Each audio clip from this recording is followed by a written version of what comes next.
Hi guys, welcome back to my channel. So I'm still trying to figure out what type of content to give y'all, so I'm trying a little bit of everything.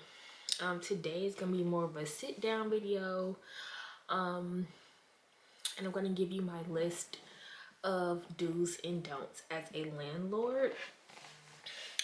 If you don't know, I've been a landlord for about 2 years now, and my first tenant moved out.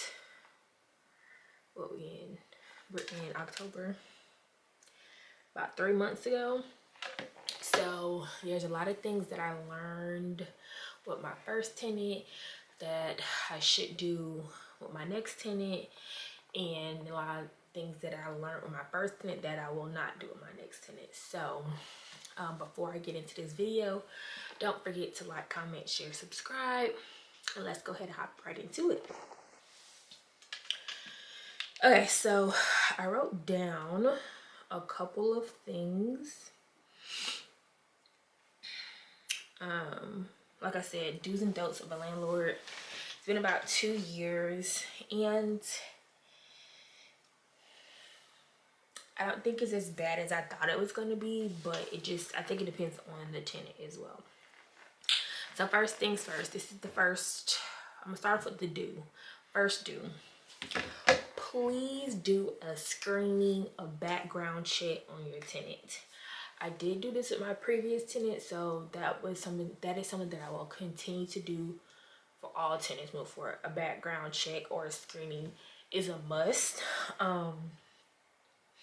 because you just want to get an overall picture of the person who will be living in your home potentially, whether it's criminal, their past with previous apartments or homes, or even just like I said, just get a general picture. I think that's important. Along with this background, I think this is a 2-in-1 for me. You need to get a copy of their driver's license. That was a mistake that I did not do with my previous tenant. I said get a copy of the driver's license because my mom pointed out that basically a driver's license, it can find you anywhere. Once you get that driver's license number, it's pretty much tied to you, so you can find them if you need to. So again, background check, get a background check, and with that background check, make sure you get a copy of the driver's license. Okay, do number 2,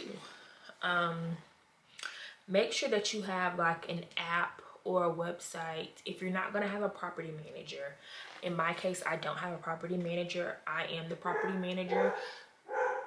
Really, excuse my dogs, y'all. If you're not going to have a property manager, please get an app or a website that's going to have everything that you need in one. So what I mean is, the app that I use is going to do my background, is going to screen tenants for me, search tenants for me, screen tenants for me, is going to do the background check for me. It will collect the payments for me, and it lets the tenants place like work orders to let me know if something is going on with the house. So this app kind of gives me the flexibility to be the property manager without actually hiring somebody, because it does everything for me. I think this was kind of like a blessing. In my first tenant, I did not have like this all-in-one app. This is a new venture, but so far so good. I don't have any complaints. To my knowledge, my tenant doesn't have any complaints. So I think having an all-in-one thing is a way to go.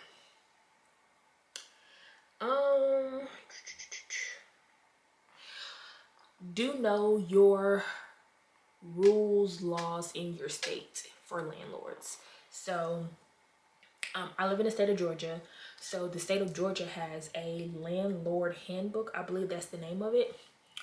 And it's free, accessible to anybody, because I'm sure every state is different. There are certain things that could I'm sure happen here in Georgia that may not be able to happen in Texas or Florida or vice versa.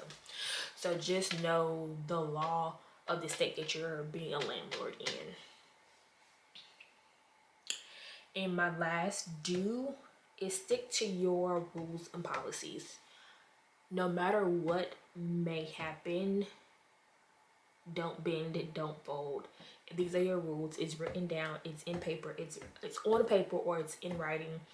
This is what it is, and don't bend no matter who it is. Just stick to what you say, because I feel like if you go back on it, then they may try to have you go back on something else if you go back on what you have written down for what you want for your business.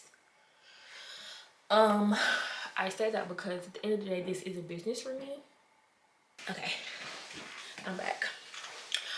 So for me, like, this is a business. So I have things, goals, aspirations that I want for myself. This is one of them. I have one property right now. The plan is to get several other properties later on down the line in the future, which will happen for me. Okay, we're gonna go on to the don't list. Don't be attached to your tenant. Don't be overly friendly. Don't be too emotional. Remember, this is a business. You need to be able to separate the business from personal, if you know the person, or business from your emotions, because at the end of the day, it's a business. You can't have your business suffer because you're too close to the situation. So being a landlord may not work for some people, just depending on who you are, especially if you might be renting to family or friends, or you know, whatever the case may be. Or even if you don't know the person, you just have a kind, loving heart, they may try to play on that aspect of you. So just separate business from personal.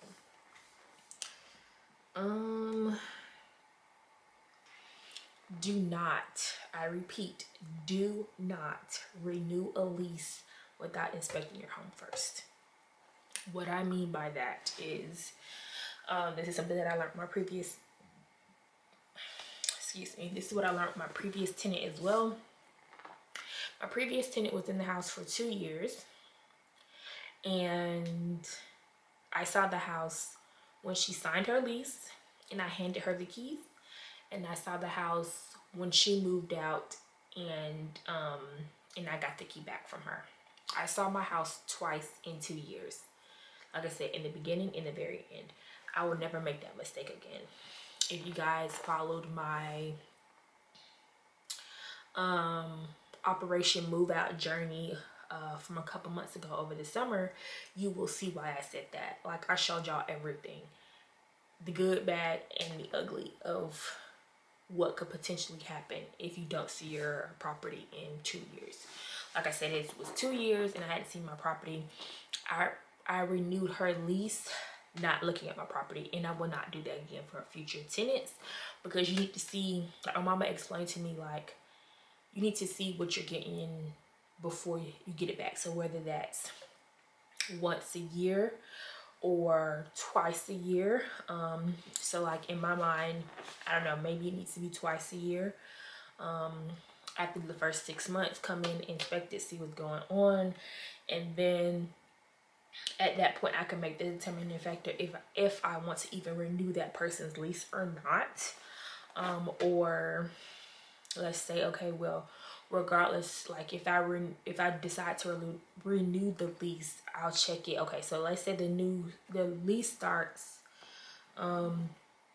it started in July 1st. So I would need to schedule an inspection, quote unquote, and I would say between the end of December, beginning of January, because that'll be 6 months.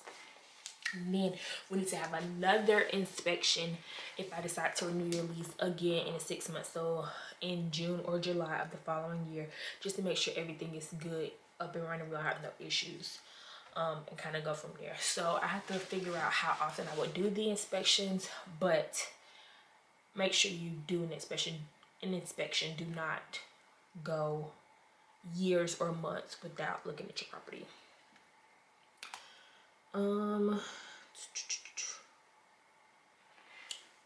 don't show up to your property unannounced. You need to give your tenants 24 to 48 hours notice before you show up to their home.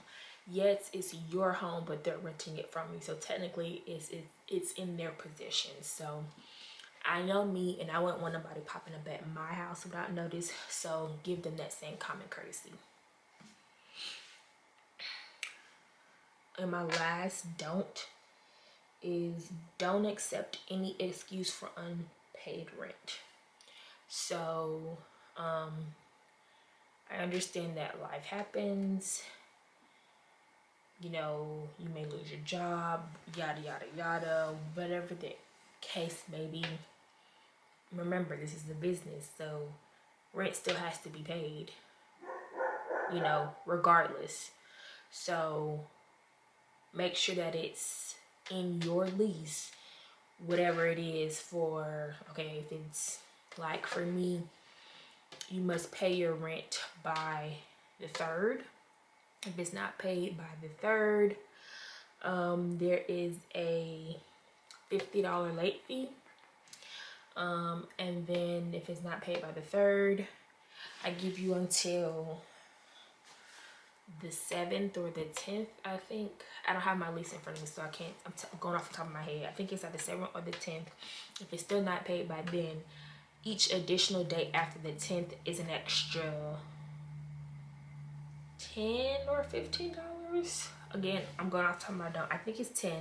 But so let's say, this is not how much my rent is, but let's just say my rent is, I'll just say $1,000.